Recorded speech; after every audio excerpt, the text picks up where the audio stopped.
रजनी को बचपन से ही पेंटिंग का बहुत शौक था।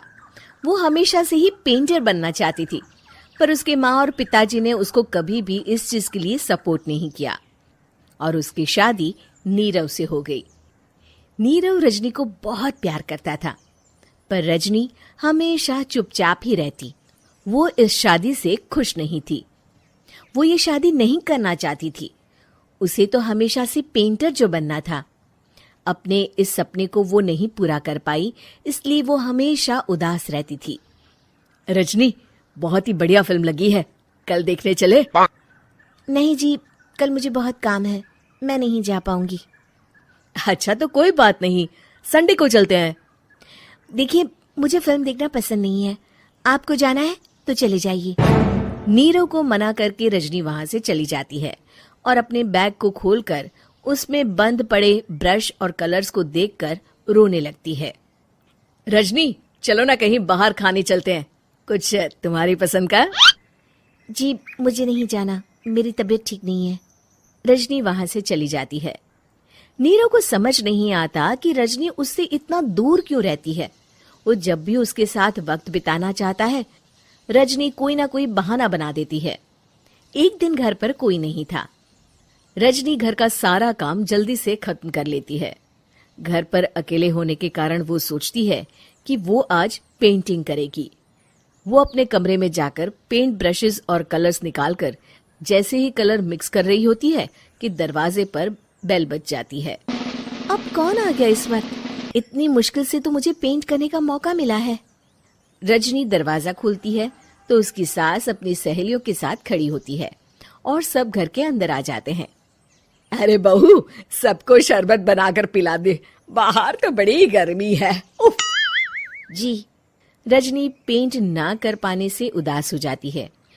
उसे गुस्सा भी आ रहा होता है कि उसने इस शादी के लिए हाँ क्यों कह दी। वो रसोई में जा रही होती है कि उसकी सास उसे रोकती है। बहू, सबके खाने का भी इंतजाम कर लेना, आज का लंच तो ये सब यहीं करेगी। हाँ। रजनी बिना कुछ कहे रसोई में चली जाती है। सबके लिए खाना बनाती है। सब खाना खाते हैं और रजनी घड़ी देखती है कि ये सब कब जाएंगे ताकि वो अपनी पेंटिंग कर सके। जब शाम होती है तब सब चले जाते हैं अपने घर। अरे बहू, सब तेरे खाने की तो बहुत तारीफ कर रहे थे, सबको बहुत अच्छा लगा खाना। आपको मुझे सुबह बताना चाहिए था ना कि आपकी सहेलियां आ रही हैं। पता भी है कितना वक्त लगा सारा खाना बनाने में। अरे बहू, तू ऐसे कैसे बात कर रही है मुझसे?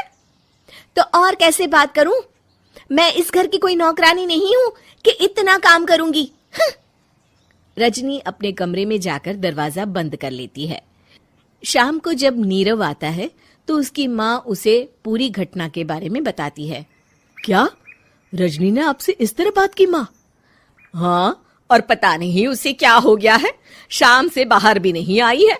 मैंने तो कई बार आवाज दी, खाना भी नहीं खाया उसने। तू ही बात करके देख ले बेटा। नीरव अपने कमरे का दरवाजा खटखटाता है। रजनी, दरवाजा खोलो, मैं हूं। रजनी दरवाजा खोलती है और फिर वापस जाकर अपने बिस्तर पर लेट जाती है। रजनी, माँ से बात करने का ये क्या तरीका है? मैंने कोई गलत बात नहीं की है। अरे तुम क्यों ऐसे बर्ताव कर रही हो सबके साथ? क्या तुम इस शादी से खुश नहीं हो? रजनी कुछ नहीं बोलती। अरे बताओ मुझे रजनी, क्या ये शादी तुम्हारी मर्जी के खिलाफ हुई है? हाँ, मैं ये शादी कभी नहीं करना चाहती थी। तुमसे क्या, मैं किसी से भी शादी नहीं करना चाहती थी। रजनी रोने लगती है। चुप हो जाओ रजनी, बताओ मुझे, तुम क्यों नहीं करना चाहती थी शादी?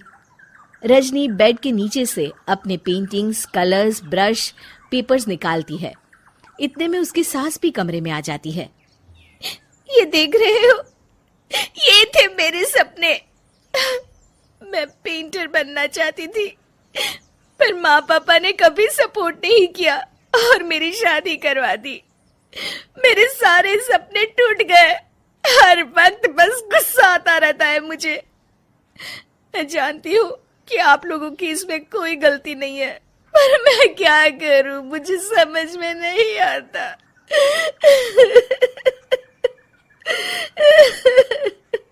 रजनी फूट फूट कर रोने लगती है।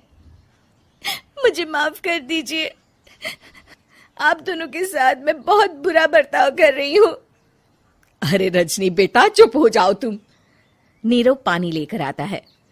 ये लो पानी पियो और शांत हो जाओ। रजनी पानी पीती है और उसकी सास पेंटिंग्स देख रही होती है। अरे नीरव, हमें तो पता ही नहीं था कि हमारी बहू कलाकार है। अरे कितनी अच्छी पेंटिंग्स बनाई है, देखो तो। ये वाली तो मैं अपने कमरे में ले जाऊंगी। आपको ये पेंटिंग्स अच्छी लगी? अच्छी नहीं, बहुत अच्छी लगी। और तुमने हमें बताया क्यों नहीं? तुम जब चाहे पेंटिंग कर सकती हो रजनी। हम तुम्हारे सपनों को पूरा करने में तुम्हारा पूरा साथ देंगे। हाँ बेटा, हम कला की कद्र करते हैं। हम कलाकार तो नहीं, पर मुझे गर्व है कि मेरी बहू एक कलाकार है। रजनी, नीरव और सास तीनों हंस पड़ते हैं।